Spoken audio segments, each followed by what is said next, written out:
వారితో తెలంగాణకున్న ఈ బంధము మనం ఎప్పటికీ మర్చిపోలేనిది.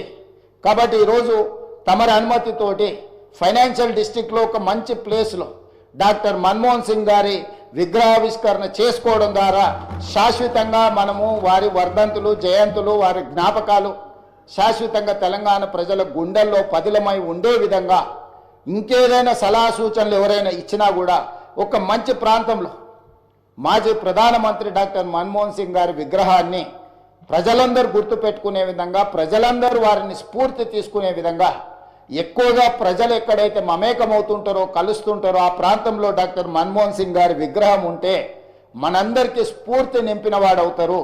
కాబట్టి ఈ సభలో ఒక నిర్ణయం తీసుకొని ఏ ప్రాంతంలో ఎక్కడ పెడితే బాగుంటుందో మనం తర్వాత అయినా చర్చించుకుందాం.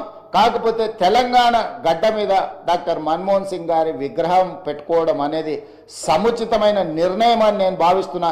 దానికి కూడా ఈ సభ ద్వారా ఆమోదం తెలపాల్సిందిగా సభ్యులందరినీ కోరుకుంటూ మీ దగ్గర సెలవు తీసుకుంటున్నాను అధ్యక్ష.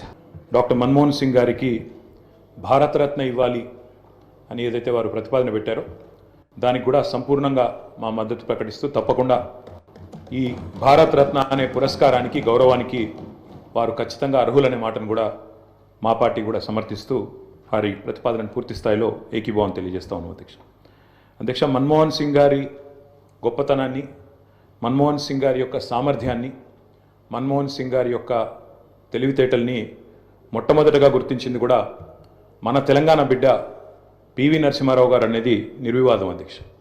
పివి నరసింహారావు గారు ఆనాడు ప్రధానమంత్రిగా భారతదేశానికి ఎన్నికైన తర్వాత సాధారణంగా ఈరోజు వింటుంటాం అధ్యక్ష, లాటరల్ ఎంట్రీ అని. అంటే రాజకీయాలతో సంబంధం లేని వ్యక్తులను కూడా మనం రాజకీయాల్లో, ముఖ్యంగా ప్రభుత్వాలలో ముఖ్యమైన పాత్రల్లో తీసుకురావడాన్ని లాటరల్ ఎంట్రీ అంటారు అధ్యక్ష.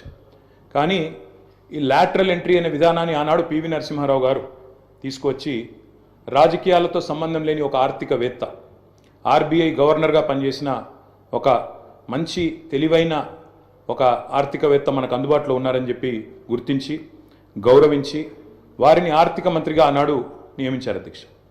ఆర్థిక మంత్రిగా నియమించబడ్డ తర్వాత డాక్టర్ మన్మోహన్ సింగ్ గారు ఆనాడు 1991లో అనుకుంటాను అధ్యక్ష, సబ్జెక్ట్ టు కరెక్షన్, బడ్జెట్ ప్రవేశపెడుతున్నప్పుడు ఒక గొప్ప మాట అన్నారు. ఆయన అన్న మాట, let the whole world here loud and clear, India is wide awake. అంటే ప్రపంచం మొత్తం వినాల్సిన సమయం వచ్చింది, నా దేశం మేల్కొని ఉంది అనే మాట ఆనాడు ఒక ఆర్థికవేత్తగా ఆర్థిక సంస్కరణలు ప్రవేశపెట్టే సందర్భంలో డాక్టర్ మన్మోహన్ సింగ్ మాట్లాడిన మాట అధ్యక్ష. ఆ మాటలు, ఆయన సిద్ధాంతం, ఆనాటి పివి నరసింహారావు గారి నాయకత్వం ఇవాళ ఈ దేశంలో సమూలమైన సంస్కరణలు తెచ్చింది. ఈ దేశంలో ఎన్నో రకమైన విప్లవాత్మకమైన మార్పులు కూడా వచ్చినాయి అధ్యక్ష. కేవలం 15 రోజులు మాత్రమే ఫారెక్స్ నిలువలు ఉన్న ఆనాటి పరిస్థితి నుంచి మొత్తం ప్రపంచం అంతా ఆశ్చర్యపోయే స్థాయికి దేశాన్ని పరిగెత్తించిన ఆర్థిక సంస్కరణ శీలి డాక్టర్ మన్మోహన్ సింగ్. అనవసరపు డాంబికాలు, అనవసరపు ఆర్భాటాలు లేకుండా, హడావిడి లేకుండా సింపుల్ లివింగ్, హై థింకింగ్ అనే మాటకి పర్యాయ పదంగా డాక్టర్ మన్మోహన్ సింగ్ గారిని మనం చెప్పుకోవచ్చు అధ్యక్ష. Loyalty is a very rate. Loyalty అనేది, విశ్వాసం అనేది ఇవాళ రాజకీయాల్లో చాలా అరుదైన పదం అధ్యక్ష. అట్లాంటిది తనకు అండగా నిలబడ్డ మరి కాంగ్రెస్ పార్టీకి జీవితాంతం సేవలు అందించిన ఒక మహానుభావుడు డాక్టర్ మన్మోహన్ సింగ్. ఎందుకంటే ఒక ఆర్థిక మంత్రిగా, తర్వాత ప్రధానమంత్రిగా 10 ఏళ్ల పాటు పనిచేసి మరి పూర్తి స్థాయిలో ఆ పార్టీ అధికారం కోల్పోయిన తర్వాత కూడా అంతే స్థాయిలో నమ్మకంగా, ఇందాక ముఖ్యమంత్రి గారు చెప్పినట్టు అవసరమైతే ప్రజాస్వామిక నిరసన కార్యక్రమాల్లో కూడా ఆ పార్టీ తరఫున ఒక సభ్యుడిగా పాల్గొన్న ఒక అభ్యుదయవాది, ఒక నిరాడంబర మనిషి డాక్టర్ మన్మోహన్ సింగ్ అధ్యక్ష. ఆయన ప్రధానమంత్రిగా ఉన్న కాలంలోనే మా నాయకుడు, మా పార్టీ అధ్యక్షులు, తెలంగాణ తొలి ముఖ్యమంత్రి కేసీఆర్ గారు దాదాపు ఒక 1.5 సంవత్సరాల కాలం పాటు వారి క్యాబినెట్లో మంత్రిగా కూడా పనిచేశారు అధ్యక్ష. మంత్రిగా పనిచేసే క్రమంలో ఆనాడు 2004లో కాంగ్రెస్ పార్టీతో పొత్తు పెట్టుకొని మరి ఆనాడు ఎన్నికల్లో గెలిచిన తర్వాత క్యాబినెట్లో భాగస్వామ్య పక్షాలను కూడా ఆహ్వానించి కేసీఆర్ గారి క్యాబినెట్ మంత్రిగా తీసుకున్న తర్వాత వెంటనే ఒక చిన్న చిక్కు సమస్య వచ్చింది అధ్యక్ష. కేసీఆర్ గారికి పోర్ట్ఫోలియో ఆనాడు షిప్పింగ్ పోర్ట్ఫోలియో ఇవ్వడం జరిగింది. ఇస్తే వెంటనే డిఎంకే వాళ్ళు, అప్పుడు వాళ్ళు ప్రధాన భాగస్వామ్య పక్షం యూపీఏలో, వాళ్ళు వెంటనే అభ్యంతరం లేవనెత్తినారు. మీరు మాకు కమిట్మెంట్ ఇచ్చారు, మాకు ప్రామిస్ ఇచ్చారు, మీరు వెంటనే మరి వారికి ఎట్లా ఇస్తారో అని అభ్యంతరం పెడితే కేసీఆర్ గారు ఒక్క క్షణం కూడా సంకోచించకుండా వెంటనే మన్మోహన్ సింగ్ గారి దగ్గరికి వెళ్ళి, డాక్టర్ గారు నేను వచ్చింది పదవుల కోసమో పోర్ట్ఫోలియోల కోసమో కాదు, నేను వచ్చింది నా తెలంగాణ కోసం అని చెప్పి వారికి తిరిగి ఆ షిప్పింగ్ పోర్ట్ఫోలియోని ఇస్తే ఆ రోజు మన్మోహన్ సింగ్ గారు అన్న మాట, అధ్యక్ష, చంద్రశేఖరరావు గారు మీరు ఏ నిబద్ధతతో ఏ సిద్ధాంతం కోసం ఏ రాష్ట్రం కోసం అయితే వచ్చారో అది ఫలించాలి అని మనసారా నేను కోరుకుంటున్నాను.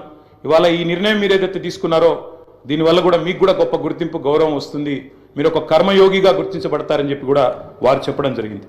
అధ్యక్ష, తదనంతరం 2004 నుంచి 14వ సంవత్సరంలో ఎప్పుడైతే తెలంగాణ రాష్ట్రం ఏర్పడ్డదో పెద్దలు చెప్తారు అధ్యక్ష, nothing can stop an idea who's time has come. అంటే ఒక గొప్ప ఆలోచనకు, ఒక అరుదైన సందర్భానికి సమయం వచ్చినప్పుడు ప్రపంచంలో ఏ శక్తి దాన్ని ఆపలేదు అధ్యక్ష. అట్లా మన్మోహన్ సింగ్ గారు కూడా నమ్మారు కాబట్టే ఆనాడు తెలంగాణ ఉద్యమంలో ఉన్న నిబద్ధత, తెలంగాణ ఉద్యమానికి ఉన్న బలం, తెలంగాణ ప్రజల యొక్క పోరాట స్ఫూర్తి ఇవన్నీ కూడా అర్థమైనాయి కాబట్టే 14లో ఆనాడు అనివార్య పరిస్థితుల్లో తెలంగాణ రాష్ట్ర ఏర్పాటు జరిగినప్పుడు అప్పుడు మన్మోహన్ సింగ్ గారి నాయకత్వంలో జరిగింది. తప్పకుండా మేమందరం కూడా దాన్ని మర్చిపోము అధ్యక్ష.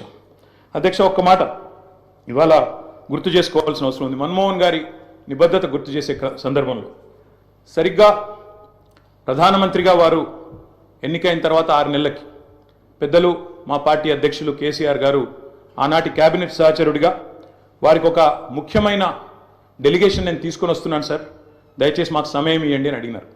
ఇది నేను చెప్పేది మీరు పేపర్లో కూడా చూసుకోవచ్చు అధ్యక్ష. డిసెంబర్ 18, సరిగ్గా 20 సంవత్సరాల కిందట, డిసెంబర్ 18, 2004వ సంవత్సరం అధ్యక్ష టైం ఇచ్చారు ఆయన. ఇస్తే సార్ మాకు 5 నిమిషాలు కాదు, నేను ఒక ముఖ్యమైన బృందాన్ని తీసుకొస్తున్నా, ఆర్ కృష్ణయ్య గారు, అదేవిధంగా వకులాభరణం కృష్ణమోహన్ రావు గారు, ఇట్లా కొంతమంది మా దగ్గర బలహీన వర్గాల కోసం పనిచేసే నాయకులు ఉన్నారు, వారందరినీ తీసుకొని వస్తున్నాను, దయచేసి ఒక అర్ధగంట 45 నిమిషాలు సమయం ఇవ్వండి అన్నారు. అంటే మన్మోహన్ సింగ్ గారి గొప్పతనం ఏంటంటే అధ్యక్ష, సమస్య తీవ్రత తెలుసుకున్న తర్వాత ఓబీసీలకు అన్ని రాష్ట్రాల్లో మంత్రిత్వ శాఖలు ఉన్నాయి, కేంద్రంలో కూడా ఓబీసీ వెల్ఫేర్ మినిస్ట్రీ పెట్టాలి అని మన్మోహన్ సింగ్ గారి దగ్గరికి కేసీఆర్ గారు డిసెంబర్ 18, 2004 నాడు ఒక బృందాన్ని తీసుకొని వెళ్తే 45 నిమిషాల సమయం ఇచ్చిన ప్రధానమంత్రి గారు గంటన్నర సేపు వారితో గడిపినారు అధ్యక్ష. గంటన్నర సేపు మొత్తం విషయం అర్థం చేసుకోవడానికి, అధ్యయనం చేయడానికి గంటన్నర సేపు వారితో గడిపి తప్పకుండా నేను చూస్తాను అని చెప్పి వారు చెప్పిన మాట కూడా నేను గుర్తు చేస్తా ఉన్నా అధ్యక్ష. అధ్యక్ష, ఎన్నో అడ్డంకులు, ఎన్నో అభ్యంతరాలున్నా వాస్తవం మరి మన్మోహన్ సింగ్ గారు ప్రజాస్వామిక ఉద్యమాలకు అండగా నిలబడ్డారు. ఎన్నడూ కూడా ఆయన మరి ఎన్నడూ కూడా ఎన్ని ఒత్తిళ్లకు లోనైనా కూడా సంస్కరణల బాట నుంచి వెనుకకు తగ్గలేదు. We can call him the silent architect of modern India. ఆయనకు పేర్లు పెట్టారు అధ్యక్ష. మన్మోహన్ కాదు, ఈయన మౌనమోహన్ సింగ్ అన్నారు. ఇంకా రకరకాలుగా మాట్లాడారు, కానీ ఆయన పాటికి ఆయన పనిచేసుకుంటూ పోయినాడు. ఏమేం సంస్కరణలు దేవాలో తీసుకుంటూ వచ్చినారు. వారు తెచ్చిన సంస్కరణలు కూడా చాలా విప్లవాత్మకమైన సంస్కరణలు. ఇప్పుడే డిప్యూటీ సీఎం గారు కూడా చెప్పారు. తప్పకుండా చాలా సంస్కరణలు కూడా వారు తెచ్చారు. ఎంతమంది ఎన్ని రకాలుగా ఆయనను అవమానించే ప్రయత్నం చేసినా నిజంగా చెప్పాలంటే ఆకాశం స్థాయి తగ్గదు అధ్యక్ష. అవమానం చేస్తే ఆకాశం స్థాయి తగ్గదు. ఎన్ని నిందలు వేసినా మహోన్నతులు తొనకరు బెనకరు. అటువంటి స్థితప్రజ్ఞతను మనం డాక్టర్ మన్మోహన్ సింగ్లో చూసాం. ఇవాళ మన్మోహన్ సింగ్ గారి గురించి మాట్లాడుకునేటప్పుడు తప్పకుండా మన తెలుగు బిడ్డ, మన తెలంగాణ బిడ్డ పివి గురించి కూడా మనం గుర్తు చేసుకోవాలి అధ్యక్ష. మేము మొన్న మా పార్టీ అధ్యక్షులు పెద్దలు కేసీఆర్ గారి ఆదేశం మేరకు పార్టీ వర్కింగ్ ప్రెసిడెంట్గా నేను, నాతో పాటు మా గౌరవ రాజ్యసభ సభ్యులు అందరం కూడా వారి ఇంటికి పోయాం, నివాళులు అర్పించాం. తెల్లారి అంత్యక్రియల్లో మేము కూడా పాల్గొన్నాం అధ్యక్ష. మొత్తం అంత్యక్రియలు ముగిసిన తర్వాతనే వారి కుటుంబాన్ని కలిసి పరామర్శించి మా తరపున కూడా సానుభూతిని చెప్పి వచ్చినాం అధ్యక్ష. కానీ అక్కడ పోయినప్పుడు ఒక మాట మాత్రం కొంత బాధ అనిపించింది అధ్యక్ష. మన్మోహన్ సింగ్ గారికి మొన్న జరిగిన వారికి గౌరవప్రదమైన వీడ్కోలు ఢిల్లీలో మన తెలంగాణ బిడ్డ పివి గారికి దక్కలేదు అనే బాధ మాత్రం కొంత అనిపించింది అధ్యక్ష. దయచేసి నేను ముఖ్యమంత్రి గారిని కోరుతా ఉన్నా, ఇది తెలంగాణ శాసనసభ. ఇప్పుడు మీరు అన్నారు తీర్మానం భారతరత్న అన్నారు, సంతోషం. అదే మాదిరిగా విగ్రహం పెడదామన్నారు. తప్పకుండా ప్రభుత్వం ఎక్కడ వారు నిర్ణయిస్తే అక్కడ మేమందరం కూడా వస్తాం అధ్యక్ష. తప్పకుండా అట్లాంటి కార్యక్రమాల్లో కలిసి పాల్గొంటాం. కానీ పివి నరసింహారావు గారికి కూడా ఢిల్లీలో ఒక మెమోరియల్ ఏర్పాటు చేయాలని చెప్పి శాసనసభ తీర్మానిస్తే మన తెలంగాణ బిడ్డ, మన తెలుగు బిడ్డ, మనవాడు పివి గారికి కూడా సముచితమైన గౌరవం కేంద్ర ప్రభుత్వం ఇవ్వాలి అనే ఒక ప్రతిపాదన కూడా మన శాసనసభ నుండి పోతే బాగుంటుంది. ఎందుకంటే ఢిల్లీలో అందరూ ప్రధానమంత్రులకు మెమోరియల్ ఉంది అధ్యక్ష, కానీ ఒక్క పివి గారికి లేదు. అదొక రకంగా మనకు అవమానం, మనకు తీరని లోటు. కాబట్టి ఈ తీర్మానంతో పాటు దాన్ని కూడా జతపరిచి పంపించినట్టయితే తప్పకుండా వారిని కూడా, ఎందుకంటే మన్మోహన్ గారిని రాజకీయాల్లోకి తెచ్చిందే పివి గారు, అట్లాంటి పివి గారికి కూడా ఒక మెమోరియల్ ఏర్పాటు చేయాలని శాసనసభ ఏకగ్రీవ తీర్మానం చేస్తే మన గౌరవం కూడా పెరుగుతుంది, మన సభ గౌరవం కూడా పెరుగుతుందనే మాట కూడా తెలియజేస్తూ ముఖ్యమంత్రి గారు పెట్టిన సంతాప తీర్మానానికి సంపూర్ణమైన మద్దతును, ఆ కుటుంబానికి మా ప్రగాఢమైన సానుభూతిని కూడా తెలియజేస్తాం అధ్యక్ష.